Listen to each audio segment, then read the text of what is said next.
What's good, YouTubers and everybody in between? It's your boy Cornell Westside coming to you with another edition of the Wednesday Pullpit, where we go over what I have on my pull list waiting for me at the comic book shop.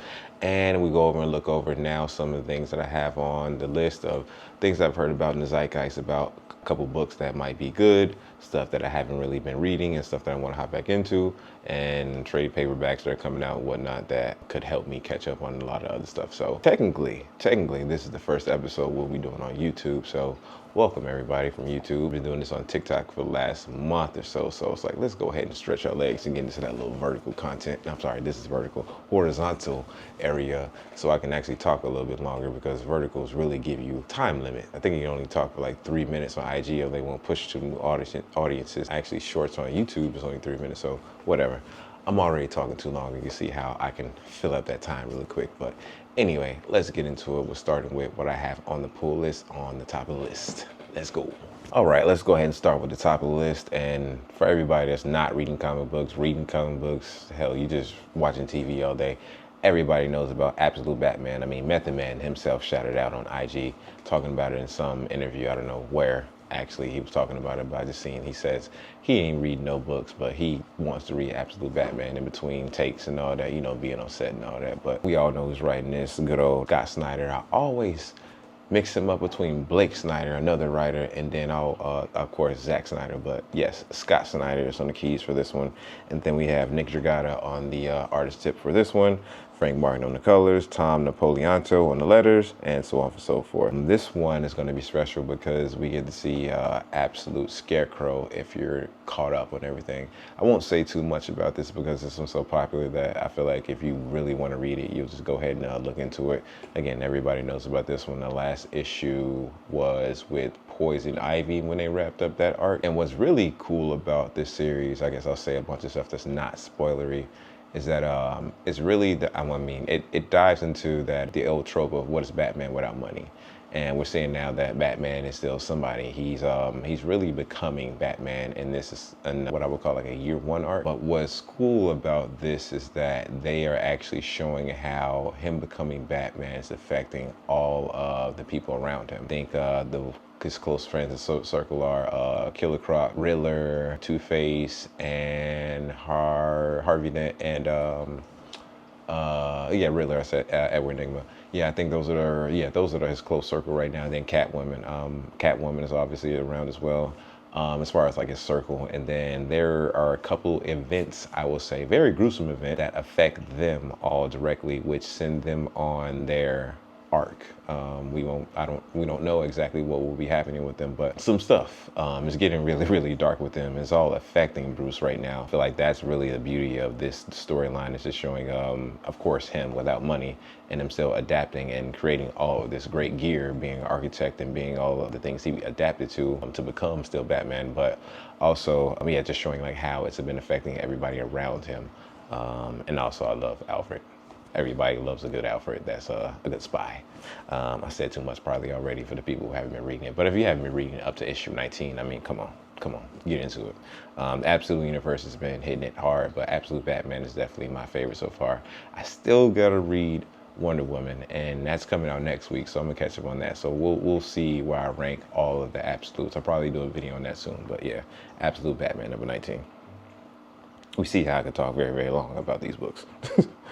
Definitely needed this time to do it. Next up, we have Racer X would be my next top of the pile list, because I have really enjoyed this series. I think I talked about it before, or actually no, I guess to begin with, Racer X is a spin-off book or in-universe book of where you want to say for Racer X, for Speed Racer, which is a updated adaptation of the Speed Racer show comic books from back in the 80s, 90s.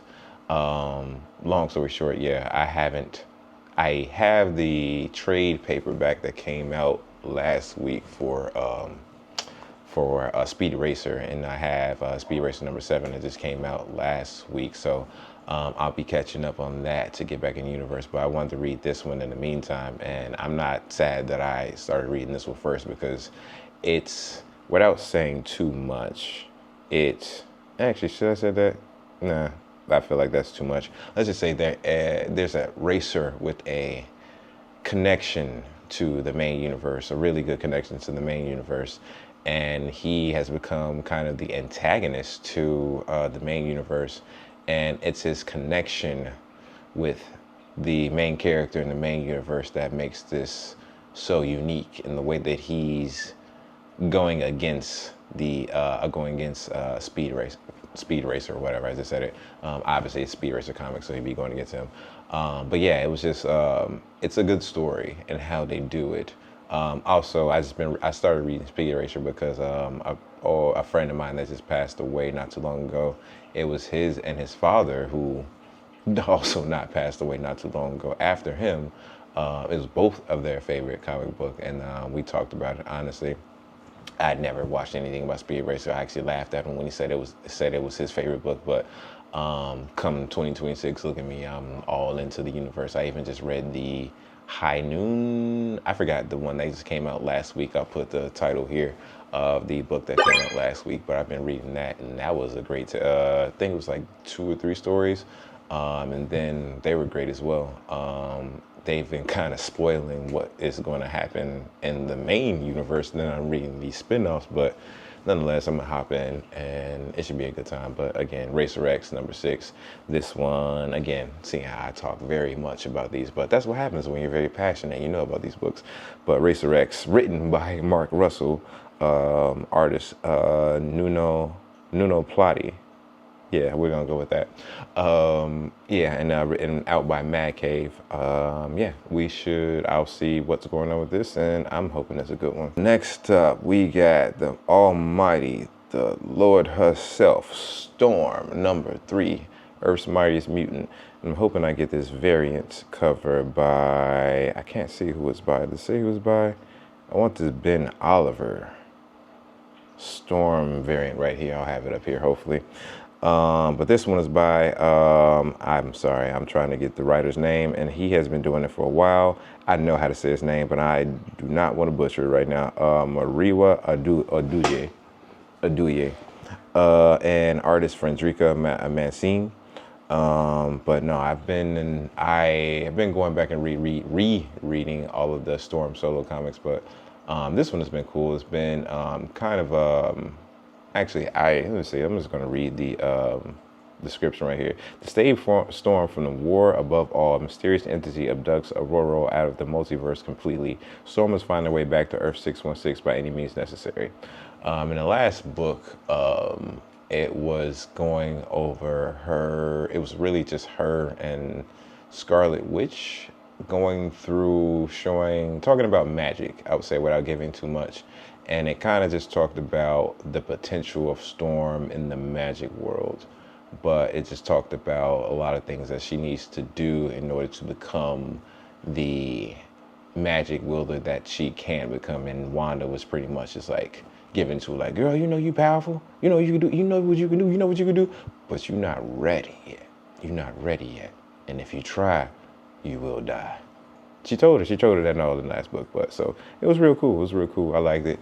I'm a big Storm fan. I'm actually one of my favorite characters, and yeah, I'm really liking that title. So I'm subscribed. I'm sorry that I'm not sorry. I'm sad that it's ending. I think in 3 more books. Let's see, 3 more. I think. Yeah, I think it's ending in 6. Yeah, I think it's ending in 6. So. I don't know how to, I feel like not enough has happened yet for them to, I don't know how this is going to end. We should see how it's going to end, but yeah, Storm is 6. But yeah, that is on the list. Next up we have, let's go with X-Men United #2. Let's see, X-Men, you know, X-Men is X-Men. I liked X-Men United #1 specifically. I have fallen off of X-Men, so reading X-Men United #1 was kind of hard. I had to go back and read some other stuff because yeah, it was just a lot of characters you had to get introduced to. And if you haven't been reading X-Men, it would be, I'm not gonna lie, it would be hard to just look and be like, oh, here's such and such, here's such and such, here's such and such, here's such and such. you know, I think the last new X-Men I knew about was Prodigy, my boy. And then, yeah, they have a lot of new people in it that I just have no idea. But I reread the thing like 3 times in order to get all the names down and get everything together. So, yeah, because I'm one of those people, because I don't want to be out here in these streets not knowing what's going on. And, yeah, after that, I was able to see that made it easier. But Cyclops is on one from not episode 1, issue number 1. That last page was like, okay, I gotta see what happened in the next. I gotta see what happened. And for X-Men United number 2, we have Eve L. Union on the keys, and we have Tiago L. Palma on the artist tip.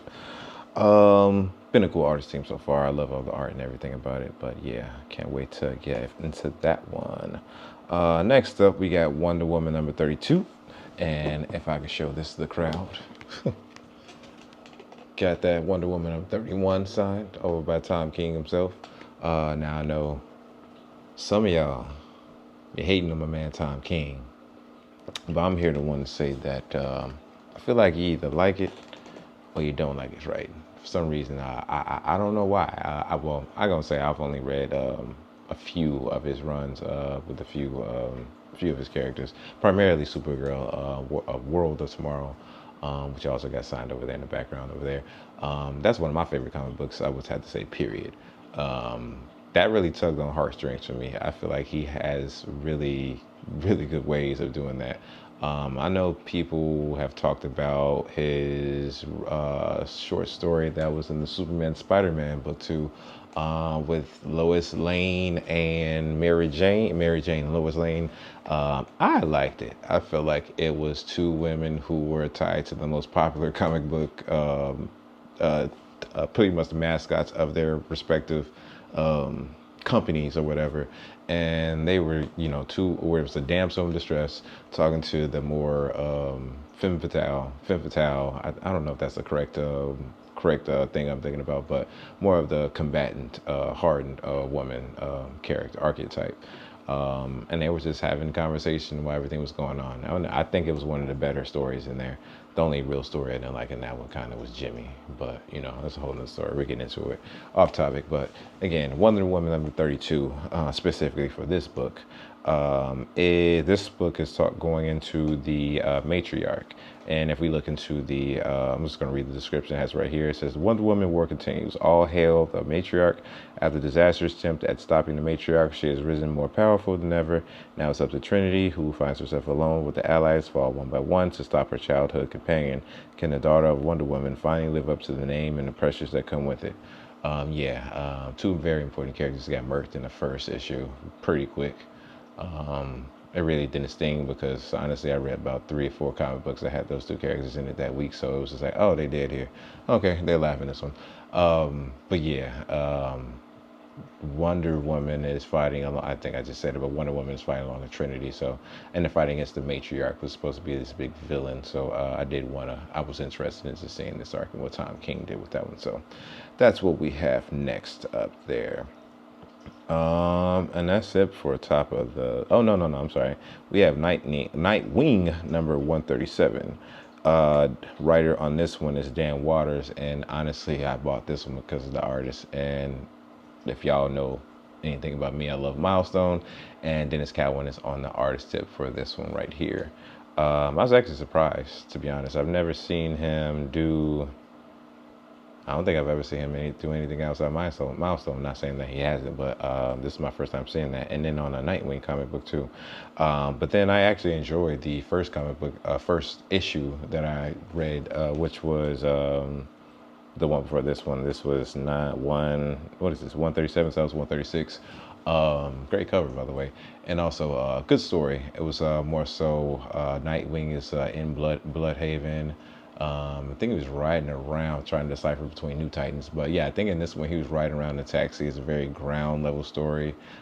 Something basic happens, and I think this is building toward a story point there.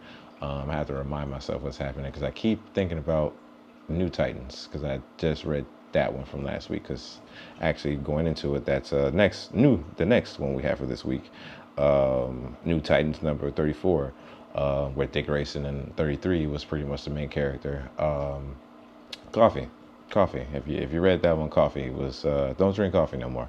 I was drinking coffee while I was reading that one, and felt like I was in the Matrix. But yeah, I got this one late. I actually got this one last week because I thought that there was supposed to be a tie-in coming with Static. Some people were speculated it, but I didn't look at anybody's reviews of it because I didn't want them to ruin it. And then I seen the Static wasn't in it, and you know, it's all good. But nonetheless, I actually enjoyed the story when I read it. I mean, I'm a Teen Titans fan, not Teen Titans Go. We don't talk about that one. But yeah, I'm a fan of it, and this really was going back toward the old school feel of Teen Titans. I know they're about to bring in a new team, I believe, in this next one, but it was really cool how they set it up.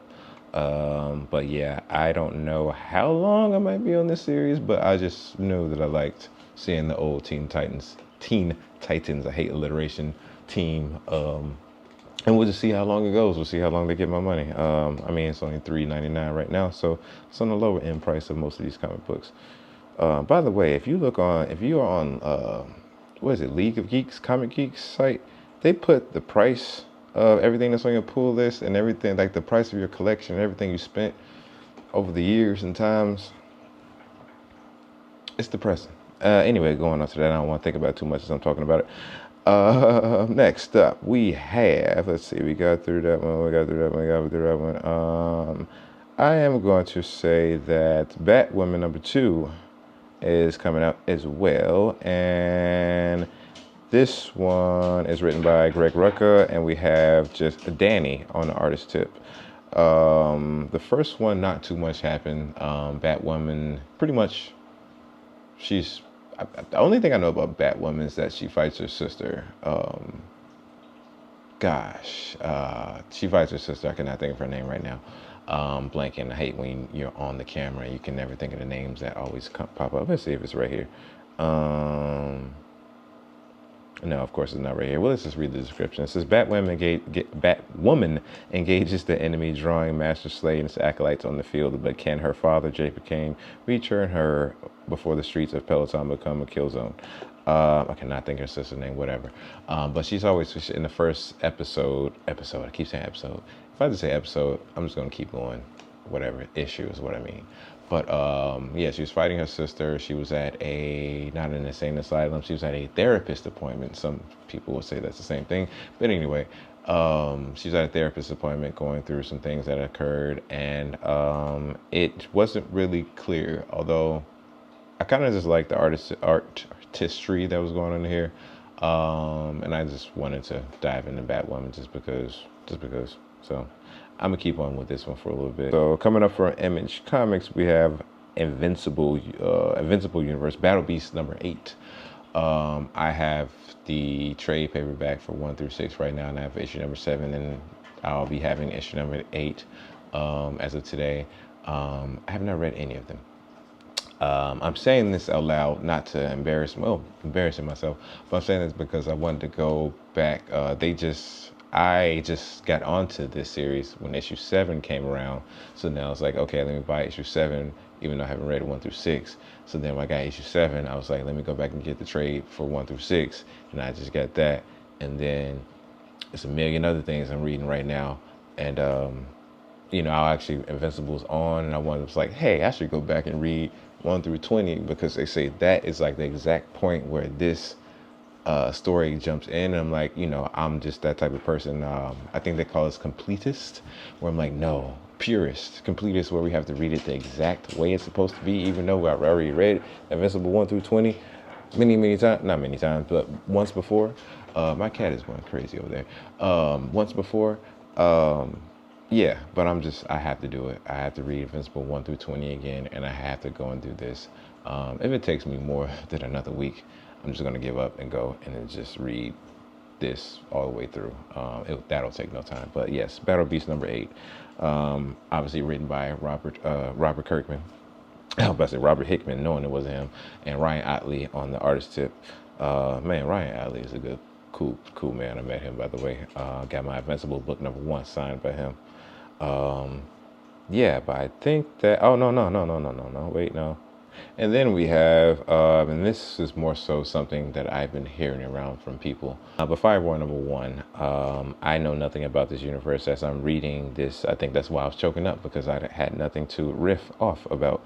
But it says Aaron Hilberg is just another rich kid, failed son, ghosting his responsibilities, hopping rooftops and hating his billionaire father in peace, until a mysterious floating dragon egg bonds to him and ignites a hidden lineage of ancient magic inside his body. Now, every violent outlaw, wizard, biker, cultist, and supernatural warlord between New York City and the world beneath is hunting him, and they'll burn the world down to pry the egg from his corpse. A high-octane fusion of fantasy superheroes, perfect for fans of Invincible, How to Train Your Dragon, and Absolute Batman.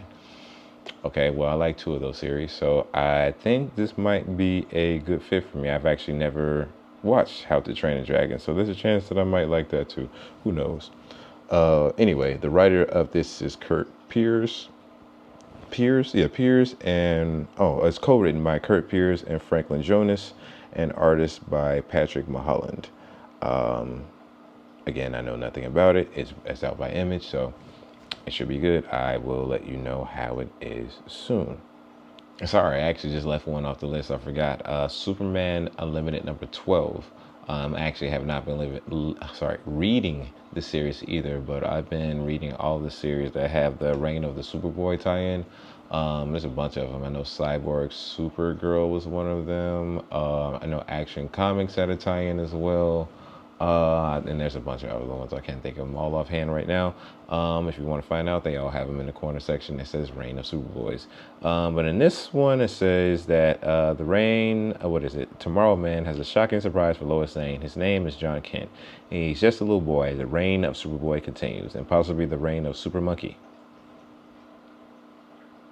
Not gonna lie, that does not sound like the best description, but nonetheless, I will be picking that up later today, and I will let you know if you should spend your money on it coming next week.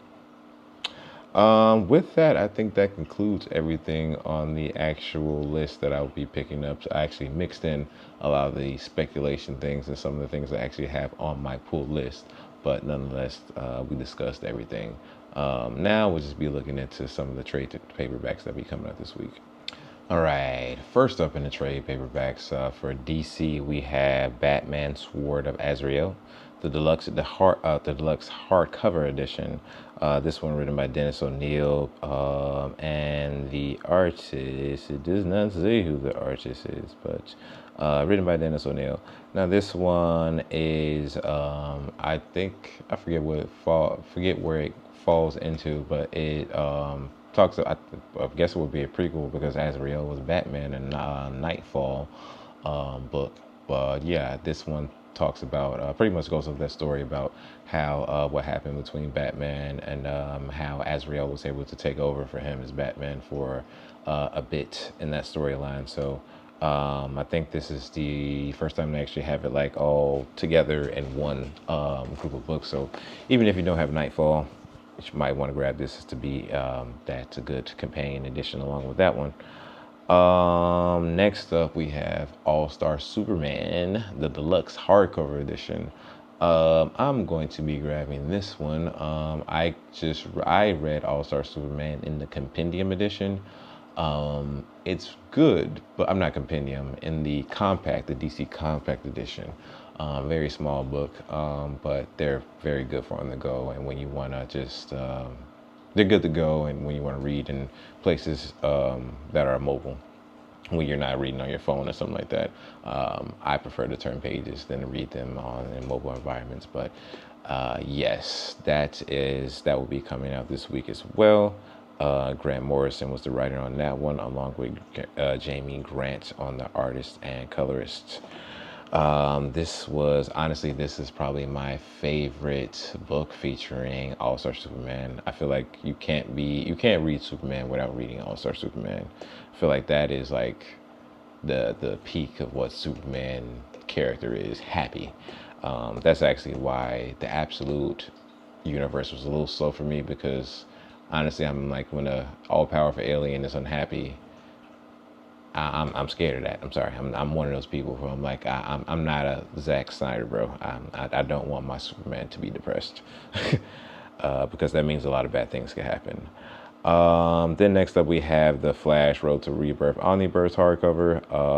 I am holding off on this one only because of the price tag, but it is out there for you if you choose to use that price. But I want to get more into the Flash comics. Actually, Flashpoint Paradox is one of my favorite runs. So that I have to catch up on reading some more Flash. Another trade paperback that is coming out this week is for the Lantern Corps, Green Lantern Corps, Green Lantern Corps, Green Lantern slash the StarBreaker Supremacy. This one was a tie-in between the Green Lantern book and the Green Lantern Corps. I forget what issues it was going between, but I actually didn't like the fact that I had to buy two separate, even though it was Green Lantern, of course. I didn't like the fact that I had to read two books in order to figure out what was going on. It worked out for me because I was reading both. Again, Green Lantern head, as you can see in the background. But if you now want to read that story in one, you're able to do that